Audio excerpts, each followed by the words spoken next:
todos este es su espacio. La Fuerza es la Unión, una tribuna abierta de la sociedad democrática venezolana para compartir con todos ustedes, más allá de cualquier distingo puntual, partidista o ideológico, la angustia, la preocupación, la justa indignación por lo que hoy está ocurriendo en nuestro país y también la certeza, la confianza, la esperanza de que trabajando juntos, de que remando unidos en la misma dirección, seremos capaces de construir la Venezuela de trabajo y de respeto, la Venezuela con alimentos y con medicinas, la Venezuela con democracia y con libertad, que todos necesitamos y que ciertamente todos merecemos. Hoy, este martes 20 de noviembre, arranca con un conjunto de noticias ciertamente importantes. Por un lado, la BBC de Londres incluye en su lista de las 100 mujeres más influyentes del planeta a nuestras compatriotas Valentina Quintero y María Corina Machado. Es un orgullo ciertamente para todos nosotros, más allá de cualquier diferencia puntual. Por un lado, lo ocurrido en el caso de Valentina. Valentina es un símbolo de la mujer venezolana, del amor por Venezuela, prácticamente abrazado por todos nosotros. Y María Corina Machado es una mujer que, más allá de las diferencias políticas o de las coincidencias políticas, es también asumida por la inmensa mayoría de los venezolanos como un símbolo de coraje, de lucha por las convicciones democráticas. Entonces, bien importante esta información que viene del día de ayer. También, por cierto, el día de ayer, por coincidencia, cumple años una destacada luchadora en la defensa de los derechos humanos, abogado, parlamentaria, política, una mujer venezolana de la cual también nos sentimos justamente orgullosos, que es la diputada Delsa Solórzano. Ayer se produce, ahora hablando de otra cosa, dos noticias, bueno, que forman parte pues de este conjunto de cosas delicadas que están ocurriendo en este país. Por un lado, fallece Ali Rodríguez Araque. Yo comprendo la tradición mediática venezolana de la mirada, digamos, compasiva hacia la trayectoria de los fallecidos.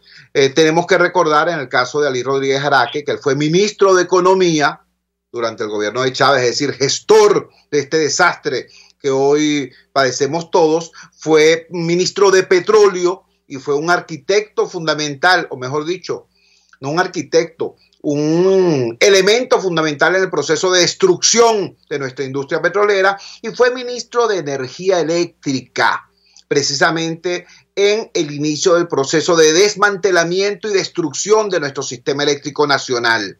Todo eso lo fue el señor Ali Rodríguez Araque, que bueno, que Dios lo tenga donde corresponda, pues.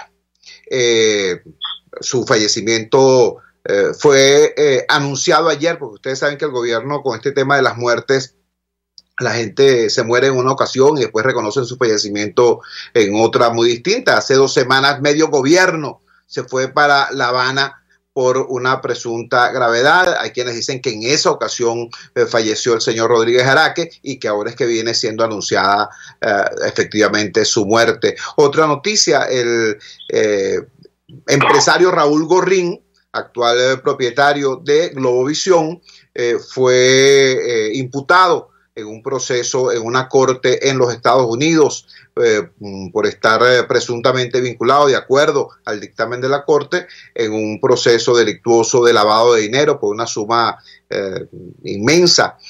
Hasta 45 años de prisión podría enfrentar este ciudadano si enfrentase efectivamente este juicio. Todo esto es información del día de ayer. Hay una información extremadamente delicada, una información que dio el abogado Joel García. Como ustedes saben, Joel García no solamente es el abogado defensor de Juan Requesén, sino también hasta ahora ha fungido como representante de la familia de Fernando Albán, del concejal Fernando Albán, quien falleció en muy extrañas circunstancias cuando su seguridad, su integridad y su vida eran responsabilidad del Estado venezolano. Nos había dicho acá en este programa Joel García que el gobierno tenía la obligación, bueno, disculpen la expresión, pero es lo mismo, pues, que el sistema judicial tenía la obligación de entregarle copias de las actas del expediente de Fernando Albán, y que, bueno, una de dos, o en esas actas se reflejaba las irregularidades que rodearon la muerte de Albán, o se las negaban y en consecuencia podía proceder entonces de inmediato a con más fuerza exigir una investigación internacional sobre este caso. Resulta que se las entregaron y en esas actas logró Joel García un hallazgo muy importante. Tenemos en línea precisamente al doctor Joel García. Joel, gracias por atender nuestra llamada madrugadora. Por favor, refresca para los oyentes de Radio Caracas Radio los hallazgos de que hablaste ayer ante los medios. Te escuchamos. Buenos días, Chu. Buenos días, Venezuela. Antes de todo, bueno, me añuno a las felicitaciones a Valentina Quintero, María Corina Machado y a Dolce Solosa, no las dos primeras, por ese nombramiento por la CBC, y la otra por esa Solosa por su cumpleaños. El día de ayer, Chu, tuvimos la oportunidad de dar una rueda de prensa con motivo del caso Albán. El fiscal general, en varias oportunidades, ha insistido de que Fernando Albán fue objeto de un suicidio, que se suicidó. Efectivamente, una vez que tuvimos las actas del expediente y examinado minuciosamente cada uno de los folios que corresponde a esa investigación, le respondemos al fiscal haciendo uso pues de ese derecho a la defensa y a ese derecho a la igualdad, y él lo dijo, pues que el que siguiera hablando de que Fernando Albán no se suicidó debería probarlo, precisamente con ese expediente que están instruyendo ellos y que ellos me dieron copia del mismo, y que es el mismo expediente que el fiscal general debe tener en su despacho. Le informamos al Ministerio Público pues que la investigación debe realizarse de una manera seria, transparente, idónea e imparcial, por cuanto llama la atención que apenas cuando se ocurre un hecho, el hecho puede iniciar su investigación de otra forma, o bien porque denuncia a la persona, o bien porque se querelle contra la persona que agredió a otro, o bien de oficio. De oficio cuando, por ejemplo, en el caso de la muerte de Albán, los órganos policiales inician la investigación solamente con la llamada telefónica que hayan efectuado.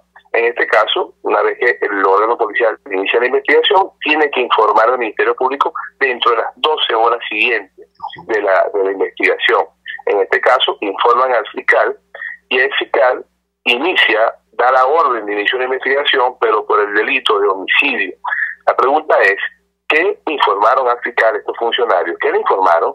Que el fiscal diligentemente abrió la investigación, da la orden de inicio, pero por delito de homicidio. Y eso no lo estoy inventando yo, eso riela al folio 5 del expediente. Igualmente, el fiscal general ha dicho que Fernando Albán se suicida cuando solicita ir al baño en horas del mediodía, a un baño que estaba a escasos 3 metros del pasillo por donde él corre y se abalanza. Le digo al fiscal general que observe solamente el levantamiento planimétrico que está inserto en el folio 155 del expediente, donde podrá observar que no hay ningún baño cerca en esa trayectoria donde estaba y del lugar donde estaba Fernando Albán. Igualmente, el fiscal insiste de que Fernando estaba siendo preparado para ser trasladado al tribunal para su presentación. Eso es lo que esperábamos todos, eso es lo que creíamos que iba a suceder, pero resulta que ya en horas tempranas de la mañana, una fiscal, Dinora Bustamante, había llamado al SEBIN ordenando, indicando de que no trasladaran a Fernando Albán ese día, sino al día siguiente, es decir, el día martes 9. Eso el fiscal lo puede corroborar en la declaración rendida por un funcionario que está inserta en folio 83 y igualmente en el libro de novedades que corre el folio 26 en el numeral 6. Ahí está lo que estoy diciendo, que no había instrucciones para trasladarlo al día siguiente. Entonces es falso que estaba siendo preparado para ir al tribunal, y además que en el hallazgo, la forma como estaba Albán se consigue sin zapatos, cosa que me llama muchísimo la atención, puesto que los calzados no aparecen por ningún lado. Igualmente, el fiscal dice que no hay hallazgo, no hay indicio de que Fernando Albán estuviera esposado. Pues pude leer con detenimiento cada y todas una de las declaraciones que rindieron los funcionarios policiales ante el Ministerio Público, y a los folios 18, 20, 22, 24, 26, 28, 31, 33 están las declaraciones de 8 funcionarios donde todos aseveran que Fernando Albán estaba esposado. También dice el fiscal, y se lo dijo a Vladimir Villegas en el programa que conduce este periodista en Globovisión, que no hay cámaras, que no existen cámaras. Pues si no existen cámaras, ¿por qué el Ministerio Público está solicitando los videos recaudados en fecha que colectaron en fecha 9 de octubre y que eso está plasmado en el folio 62, la solicitud que hace el Ministerio Público. Igualmente, un dato muy curioso, que es que se habla de un patólogo que hizo la autopsia, y que por un momento un exfuncionario de la morgue cuestionó eso, pero hoy lo corroboro porque al folio 2, 3 y 4 está la acta de investigación penal, la del 6 CPC, la que inicia la investigación, y ese patólogo que aparece firmando el protocolo no es el que menciona en esa acta de investigación. Wow. Ahí hay dos cosas: o miente el funcionario o está mintiendo el fiscal. Igualmente, el fiscal dice que la autopsia, que es auditable, que fue grabada, que fue fotografía de antes y después de esa autopsia, pues no hay ninguna sola foto, no hay ninguna grabación. En el expediente, por lo menos que me entregaron, no hay absolutamente nada de eso. Entonces, si las hay, bueno, hay que incorporarlas para que nosotros podamos ver ese procedimiento de autopsia. Igualmente, no existe fotografías, fijaciones fotográficas de cómo fue hallado el cadáver de Fernando Olvar, en qué posición, cómo cayó. Eso no existe, puesto que la primera foto que aparece, la única foto que del cadáver ya está montado en una camilla de rescate del cuerpo de bomberos, es decir, que el cuerpo fue removido del lugar del hecho, cuando sabemos que es prohibición, porque la ley establece que el sitio de suceso hay que protegerlo hasta tanto no lleguen las unidades de inspección técnica, las unidades de reconstrucción y todas las unidades criminalísticas, así mismo el médico forense, para poder mover el cadáver. Eso lo sabemos todo.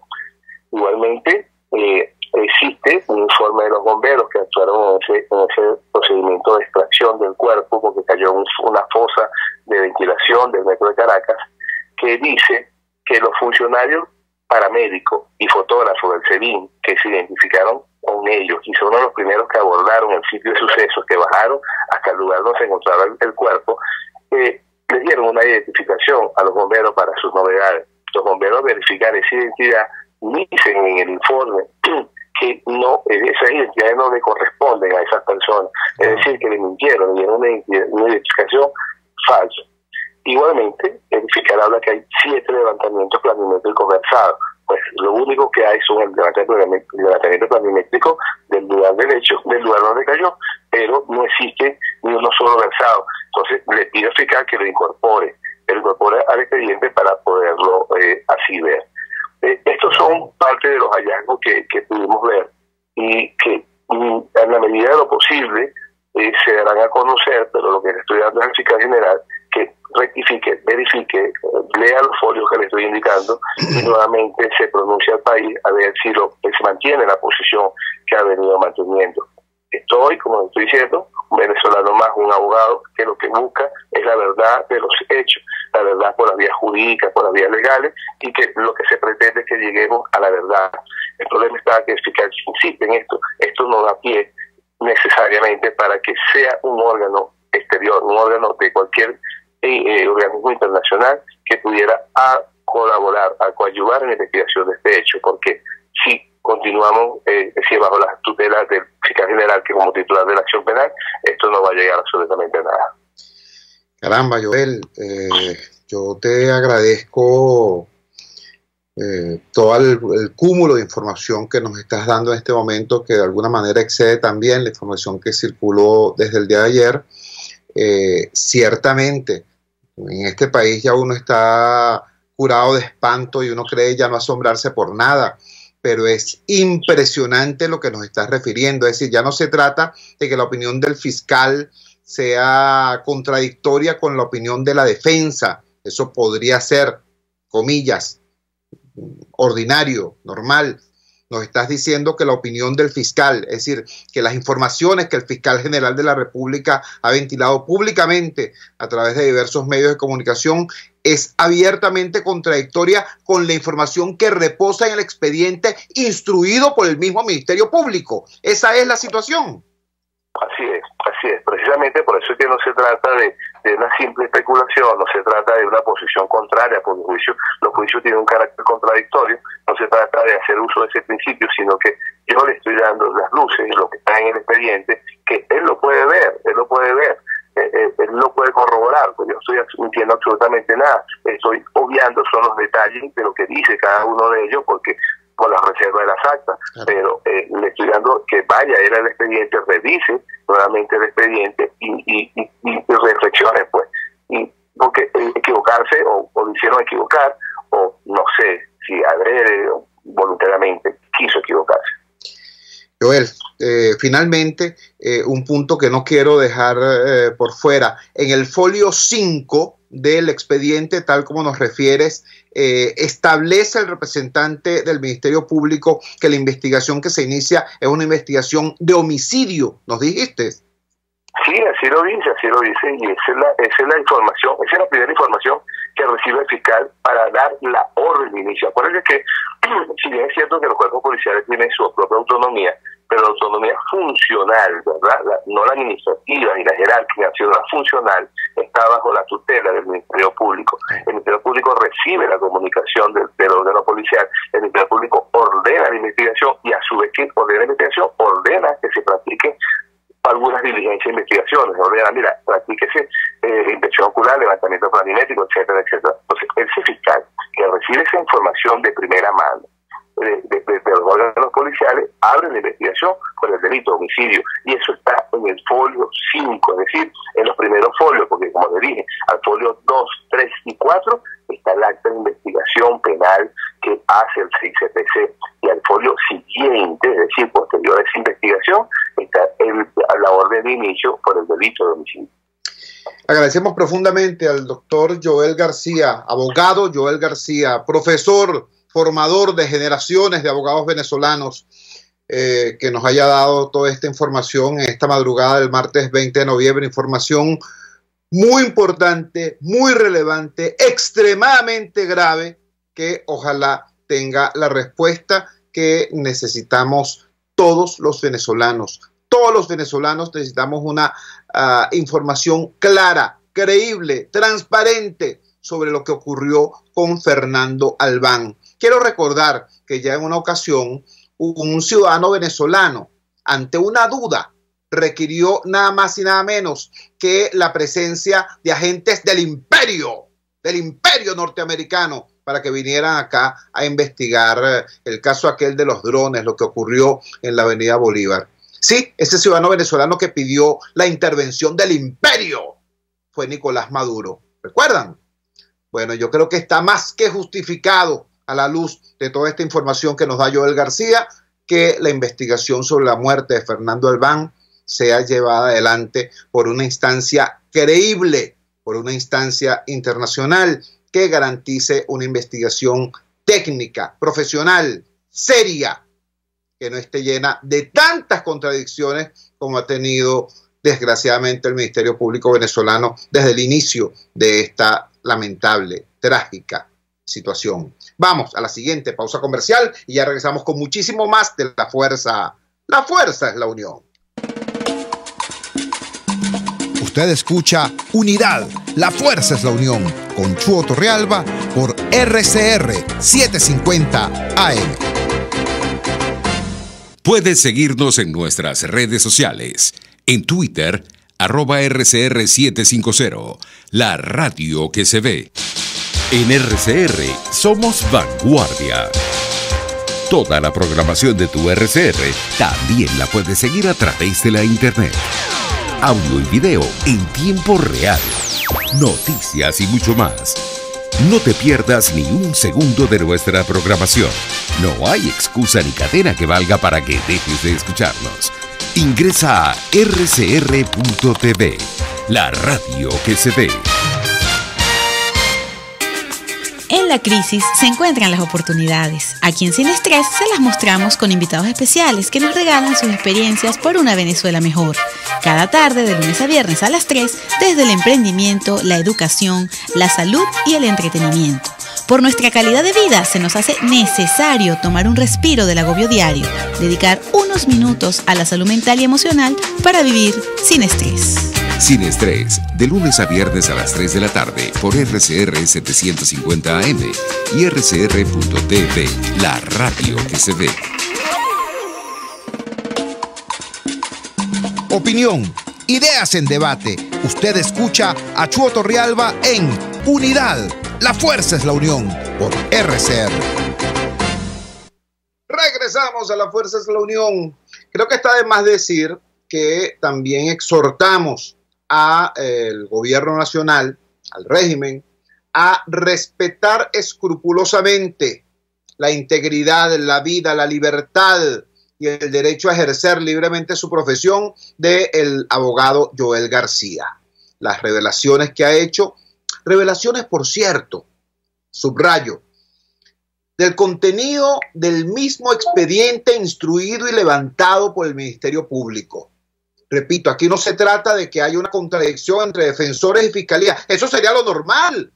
Aquí lo que hay es una contradicción entre el Ministerio Público y el Ministerio Público. Es decir, entre las declaraciones del señor Tarek William Saab y el expediente instruido por los mismos fiscales del Ministerio Público. ¿Qué tal? Uno dice una cosa, otro dice otra cosa. En el folio 5 nos refería Joel García, dice nada más y nada menos que la investigación que se instruye, que se levanta, es por homicidio, además de muchos otros detalles que nos dio en la declaración. Por eso creo que es absolutamente pertinente decirle, no solamente al gobierno, sino a la opinión pública nacional y a la opinión pública internacional, que absolutamente cualquier cosa que le ocurra a Joel García, la que sea, un rayo que le caiga, un ataque caspa, lo que sea, porque después vienen con el cuento de que en esta situación de inseguridad viene y lo atracó un malandro. No, lo que sea que le ocurra va a tener un responsable evidente ante los ojos del país y del mundo. Creo que he sido claro en relación a la preocupación que tiene pues la opinión pública internacional por la salud y la integridad y la libertad de ejercicio del abogado Joel García. Volvamos ahora a otro tema que también es muy importante, que es crucial. No olvidemos, estas agresiones no son solamente contra individuos. Aquí no se trata de la agresión contra el dirigente político tal, contra el preso político tal, contra el referente público cual. No, aquí se trata de la agresión masiva contra el pueblo venezolano. La agresión más masiva es, por supuesto, la agresión en materia económica y social. Afortunadamente, tenemos organizaciones de la sociedad civil que se han dedicado a ubicar la información que el gobierno ha querido ocultar para hacerla del dominio público, para que la sociedad sepa a qué se enfrenta y cómo debe prepararse. Una de esas organizaciones es la ONG Ciudadanía en Acción. Tenemos en línea a su vocero, Edison Arciniegas, quien tiene un muy importante reporte que comunicarnos a propósito del tema económico, concretamente el tema alimentario. Edison, gracias por atender nuestra llamada madrugadora. Por favor, danos un resumen sucinto, apretado de este informe de Ciudadanía en Acción. Te escuchamos. Mira, nosotros hemos publicado el día de ayer en nuestra web, en nuestro blog, el primer avance de nuestro informe del año, en el cual reflejamos cómo evoluciona la desnutrición aguda, que es la deficiencia de peso para la estatura entre el mes de marzo y el mes de octubre, con mediciones propias. Los datos de proyecciones de todas las edades nos indican que en Venezuela existe un 31.55% de la población, que vendrían a ser unos 10,4 millones de personas, que padecen algún tipo de deficiencia nutricional. Es decir, hay 10 millones de venezolanos que tienen menos está por debajo del 90% del peso que debiesen de tener. Pero de esos 10 millones tenemos un 4.32 equivalente a 1.36 millones de personas que tienen desnutrición aguda severa. Wow. Que estamos hablando de gente que tiene el 40% del peso que debiese de tener. Estamos hablando que hay 3.85 millones de venezolanos, equivalente al 12.12% de la población que tiene desnutrición aguda moderada.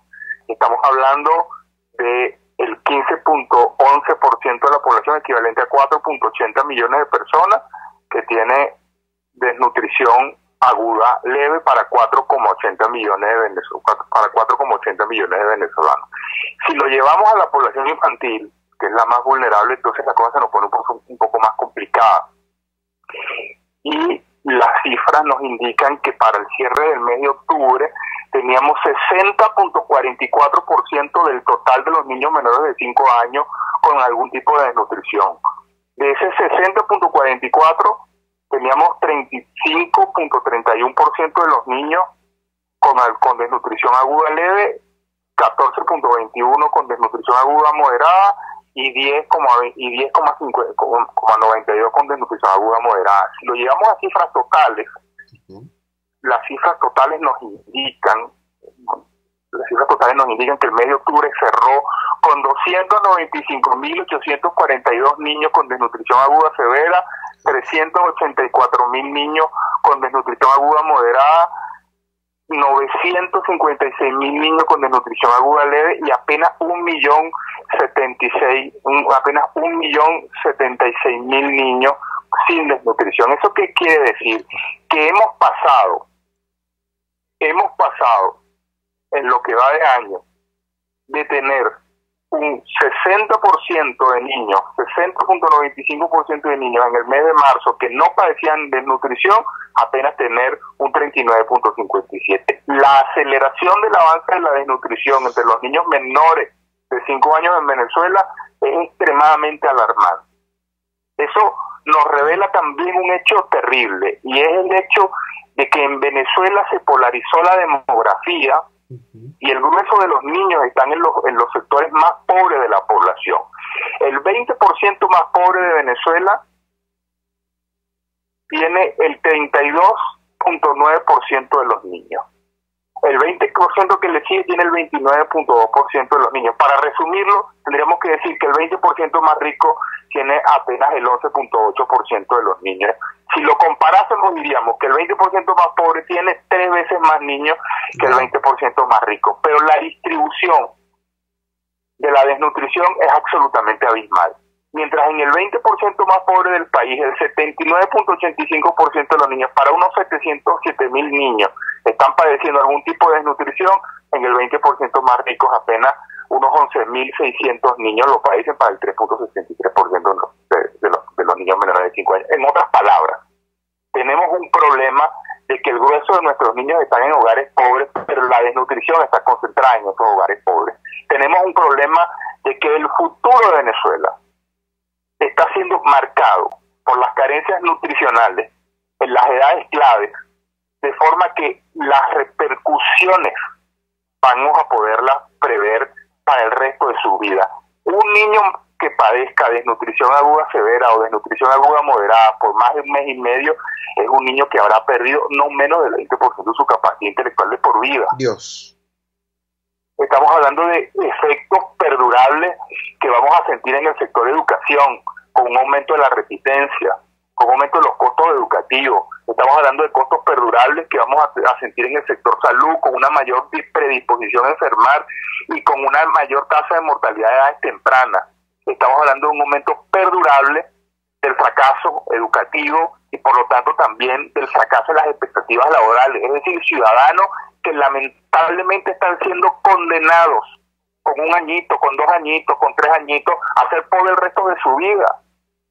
Tenemos que movilizar la opinión y tenemos que lograr que el Estado y el conjunto de la sociedad puedan construir respuestas. ¿Y por qué digo el Estado y el conjunto de la sociedad? Porque si bien es en efecto el 90% de la respuesta está en manos del Estado, hay un 10% de la respuesta que puede estar en manos de la sociedad venezolana, como pudiese ser la optimización de los procesos productivos en Venezuela.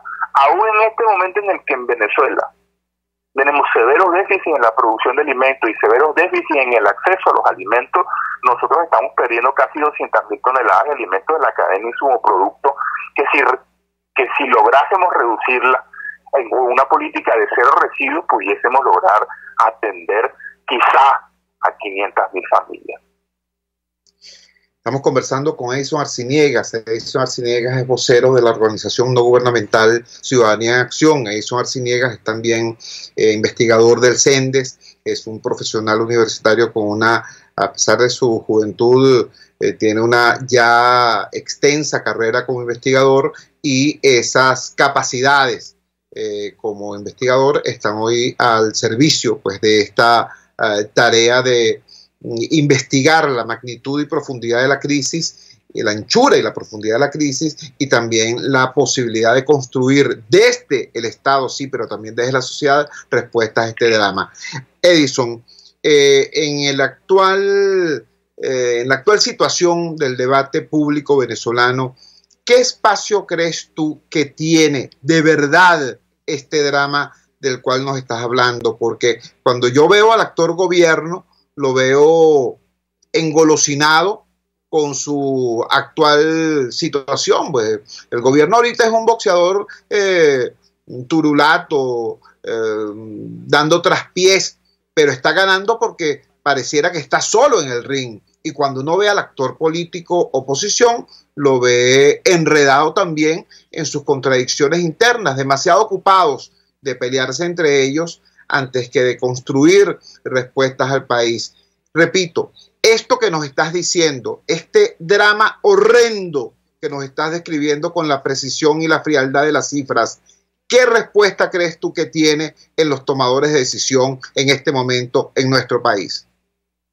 Mira, lamentablemente parto de la percepción que nuestras élites políticas no están a la altura de los requerimientos del momento histórico, porque el trasfondo de esta situación es sustancialmente político.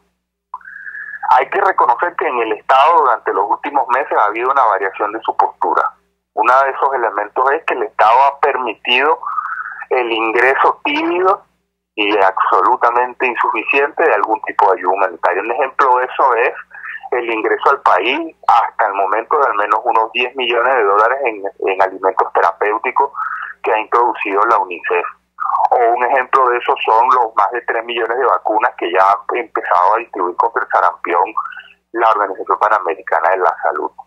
El Estado ha cambiado en algunos temas de postura y ha empezado a aceptar la ayuda humanitaria, pero aún así eso es insuficiente. Venezuela necesita un cambio de fondo y de forma en sus políticas alimentarias para garantizar la seguridad alimentaria de la población. Pero lamentablemente estos temas no están en voz de quienes deberían estar, en voz de los decisores políticos, en voz de los que gobiernan y de los que aspiran a gobernar.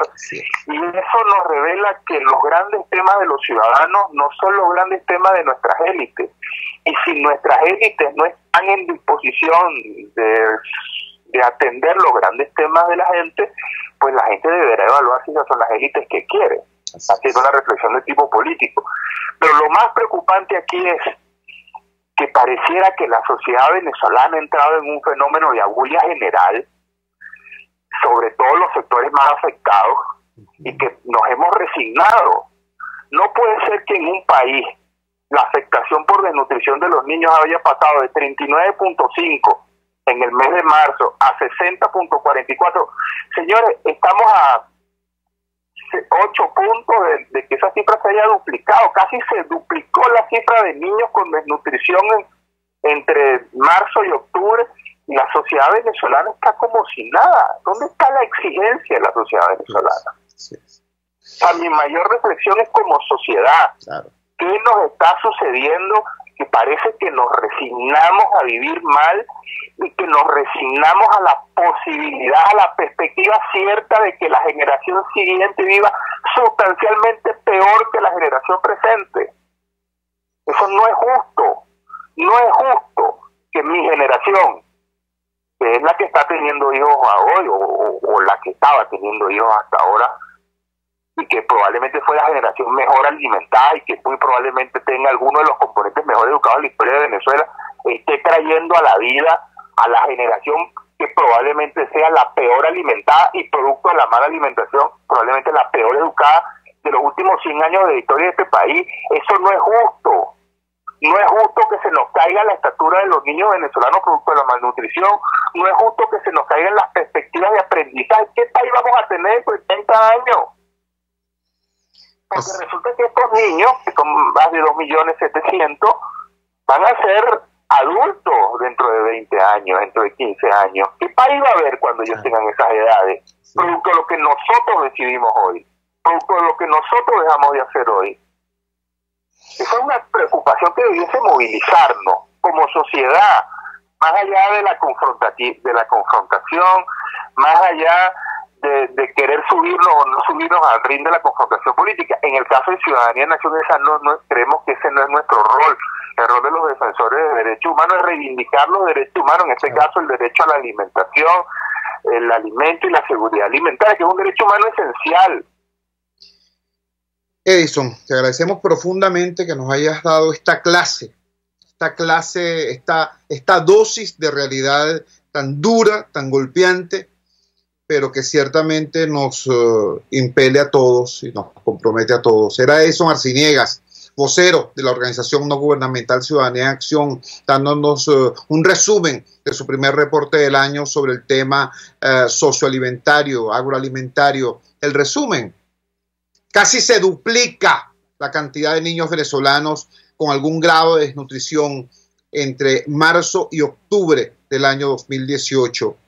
Una cosa absolutamente enervante, como enervante es la ausencia de reacción tanto del Estado como del conjunto de la sociedad venezolana frente a este drama. Vamos a la siguiente pausa comercial y ya regresamos con muchísimo más de La Fuerza. La fuerza es la unión. Les estamos presentando Unidad, la fuerza es la unión, solo por RCR 750 AM.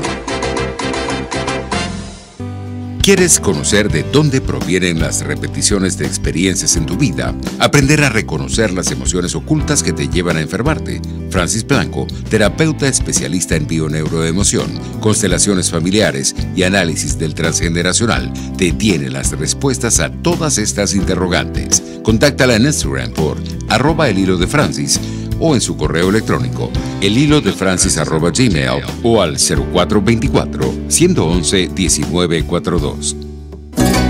RCR 750 AM, porque lo bueno une.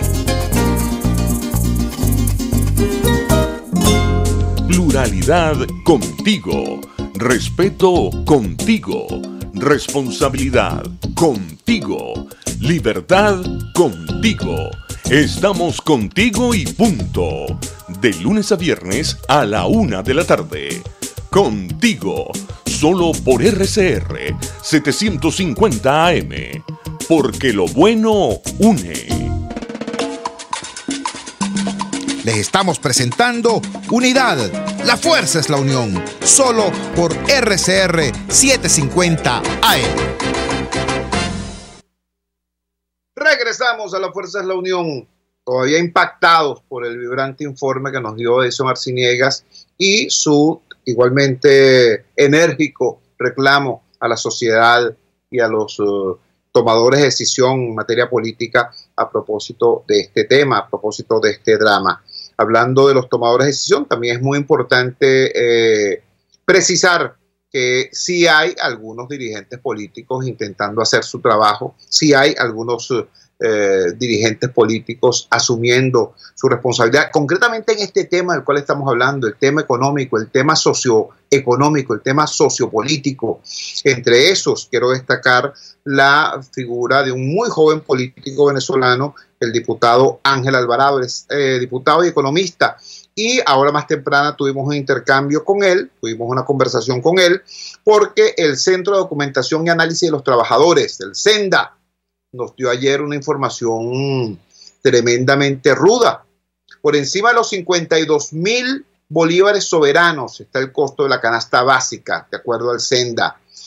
Es decir, ubicándonos en el cambio de la divisa innombrable, en el cambio negro de la divisa innombrable, estaríamos hablando de que la canasta básica está escalando casi los $200.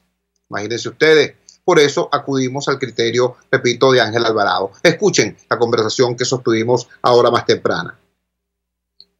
Vamos a conversar de inmediato con el diputado Ángel Alvarado, quien, como todos sabemos, hace un excelente trabajo en la Comisión de Finanzas de la Asamblea Nacional. Queremos ahora conversar con Ángel sobre dos temas que nos preocupan mucho. Por un lado, el CENDA, el Centro de Documentación y Análisis de los Trabajadores, nos dice que la canasta alimentaria subió a 52.322 bolívares en octubre. Es decir, hablando del cambio innombrable, podríamos decir que la canasta básica está por el orden de los 200 verdes a estas alturas del partido. Una cosa extremadamente grave, referida pues a este tema de que la gente ya dice que no es que el bolívar no sirve para nada, sino que incluso aquellas familias que están recibiendo recursos, remesas en dólares o en euros, tampoco les alcanza para nada. En segundo lugar está una alerta que lanzó el diputado José Guerra. Él dice que ante la disolución del poder de compra del salario mínimo establecido arbitrariamente el pasado 17 de agosto, podríamos estar a las puertas de un nuevo aumento intempestivo con los resultados desastrosos que eso pudiera tener para lo que queda de la economía nacional. Sobre eso y mucho más queremos conocer la opinión experta del también economista y diputado Ángel Alvarado. Ángel, bienvenido a la Fuerza de la Unión, te escuchamos. Bueno, buenos días, un placer. Bueno, mire, en primer lugar, lo que decía al principio es muy importante. Ahora no solamente el venezolano no le alcanza su dinero, lo que gana en bolívares, por supuesto, porque se devalúa cada día, pierde su valor todos los días, sino que además estamos viendo una fuerte apreciación cambiaria. ¿Qué quiere decir eso? Bueno, que el tipo de cambio se mueve más lento que los precios, y eso ha hecho que también los bienes y servicios en dólares sean cada vez más caros, ¿no?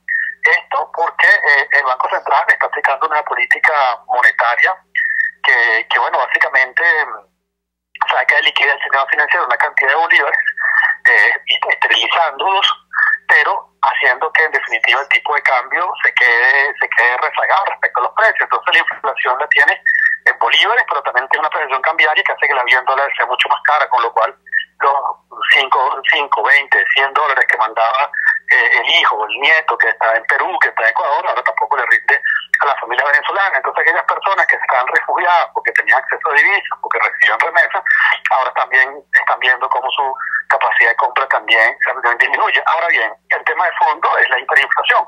Entonces, si no se resuelve el problema de fondo de la hiperinflación, que ha generado y está generando una gran desesperación, el pueblo venezolano está exhausto de esta situación, no se va a resolver ni eso, ni tampoco se resuelve aumentando los salarios nuevamente, ¿no? Porque evidentemente, aunque los salarios ya quedaron completamente rezagados y seguramente hará falta un ajuste de los salarios, evidentemente aumenta el salario y eso nuevamente se va a los precios. Entonces yo creo que de los trabajadores venezolanos, los pensionados venezolanos, todos los venezolanos ya estamos hartos de que nos aumenten los salarios si no se resuelve el problema de la hiperinflación. El problema de la hiperinflación tiene que resolverse, es el primer punto de agenda de cualquier persona que tenga poder en Venezuela en este momento. Y evidentemente nosotros tenemos que seguir empujando, seguir luchando para que se detenga de una vez por todas ese fenómeno tan lamentable como es la hiperinflación. Cuando tú destruyes la moneda, que eso es la hiperinflación, destruyes la sociedad y destruyes la vida de la gente. Estamos conversando con el diputado y economista Ángel Alvarado. En efecto, Ángel, así es, pero me preocupa y le preocupa a una gran cantidad de venezolanos dos hechos ciertos. El primero es que la cúpula gobernante vive en dólares, vive con los dólares del petróleo. La renta petrolera ha disminuido de manera severa, pero sigue siendo importante en términos relativos, y de esa renta petrolera en dólares vive la camarilla gobernante, y para ellos la especulación cambiaria es el gran negocio. Mientras más nos empobrecemos nosotros en bolívares, más se enriquecen ellos en dólares. Y lo otro que te planteaba en la segunda interrogante, ¿coincides tú con el diputado Guerra en que es factible que las veamos en los próximos días con un nuevo incremento salarial habida cuenta de la disolución del poder de compra del salario mínimo decretado arbitrariamente el 17 de agosto? Y si eso fuera así, ¿qué consecuencias tendría para la vida inmediata del venezolano? Bueno, mira, el gobierno, si aumenta el salario mínimo, reconocería que el anclaje al petro fue un gran fracaso. Y yo pienso que no lo han hecho todavía, porque tienen esa incapacidad de reconocer sus errores. Porque bueno, si el dólar está anclado, el petro está anclado al dólar y el bolívar está anclado al petro, luego entonces no debería haber ningún ajuste. Esta es la lógica. Como el dólar no vale menos, porque el dólar vale lo mismo siempre, entonces el que perdió valor fue el petro. Entonces, porque aquí está atado el bolívar, porque definitivamente el bolívar perdió su valor. Bueno, se debe reconocer nuevamente su fracaso, un fracaso que nosotros anunciamos al principio, de que todo ese anclaje supuesto al petro era una ficción que no había que creerle de ninguna manera. Entonces, pienso yo que esa incapacidad de reconocer el error y reconocer el fracaso es lo que ha retrasado ese aumento de salario, que ya la empresa privada lo ha hecho en gran medida. Las empresas privadas, muchas empresas están ajustando salarios incluso semanalmente para que el trabajador pueda subsistir. Aquí el que ha quedado rezagado es la administración pública, donde los salarios siguen siendo una cosa que no se pueden comprar absolutamente nada. Ahora bien, la solución no está en aumentar salarios. De pronto es una necesidad, pero esa no es la solución. La solución, nuevamente, como te digo, es acabar con la hiperinflación, lo cual en Venezuela no solo requiere un cambio de modelo económico, sino también un cambio radical del modelo político. Estamos conversando con el diputado y economista Ángel Alvarado. Ángel no solamente es una persona que tiene cercanía, digamos, académica o libresca con el tema económico, él es diputado por Petare y él tiene una cercanía existencial con el drama de la pobreza de los venezolanos. Han habido un conjunto de iniciativas de las cuales Ángel forma parte, destinada a auxiliar a los venezolanos y sobre todo a los niños venezolanos en situación de desnutrición, en situación de hambruna, de desesperación económica. Bueno, se cruza ahora ese trabajo en la base de la pirámide con la circunstancia navideña. Entiendo que al respecto Ángel también nos tiene novedades. Te escuchamos, Ángel. Sí, bueno, Chu, es una invitación para todos los que nos están escuchando en este momento, especialmente a nuestro querido pueblo de Petare, pero en realidad todos los caraqueños, ahorita que se hace tan difícil estas navidades, donde la gente no tiene dónde ir a celebrar, a escuchar una buena música, donde la gente no le alcanza el dinero para comprarse una cerveza como antes. La invitación es todo este sábado a las 3 de la tarde en el casco histórico de Petare, en la Plaza Sucre del casco de Petare, allí en pleno centro de Petare, para un concierto navideño en el cual vamos a celebrar el primer aniversario de Alimenta la Solidaridad Petare, que es una iniciativa de 10 comedores donde alimentamos cada día 1.300 niños con problemas de nutrición en el municipio y donde estamos pues atacando esa difícil situación de el hambre que sufren nuestros niños, que sufren algunas madres que están lactando o que están embarazadas, con el fin de que el efecto perverso de esta hiperinflación no se traslade a los niños, sino que podamos preservarles para el futuro, porque esos niños son los que van a reconstruir Venezuela. Así que vamos a celebrar todo este trabajo, se llama La Solidaridad en Concierto, un concierto para todas las personas que están ayudándonos en esta labor y también para todos los que nos escuchan. La invitación es para este sábado con la Orquesta Gran Mariscal de Ayacucho y dirigida por Elisa Vegas. Lo mejor, es lo mejor de lo mejor para nuestra gente de Petare y evidentemente pues la invitación es para todos los venezolanos, todos los caraqueños que quieran oír una interpretación de Navillos por la Orquesta Gran Mariscal de Ayacucho. La entrada es gratis y están todos invitados a las 3 de la tarde en el casco histórico de Petare. Ángel, te agradecemos muchísimo esta invitación, entre otras cosas porque hace pocos días cumplió 103 años el nacimiento de Billo Frometa, ese eterno enamorado de Caracas. Entonces, súper oportuna la invitación para este sábado a las 3 de la tarde en la Plaza Sucre de Petare, este concierto de la Orquesta Gran Mariscal de Ayacucho con un repertorio de homenaje a Billo, conmemorando el primer año de esta iniciativa Alimenta la Solidaridad en Petare. Gracias, Ángel. Un saludo, Chu, un placer. Cuídate. Bueno, esta fue la entrevista que ahora más temprana le hicimos a Ángel Alvarado. Como ven ustedes, hay una sincronía clara en los tres segmentos de nuestro programa de hoy. En el primer segmento abordamos con Joel García toda esta situación terrible a propósito de la muerte de Fernando Albán.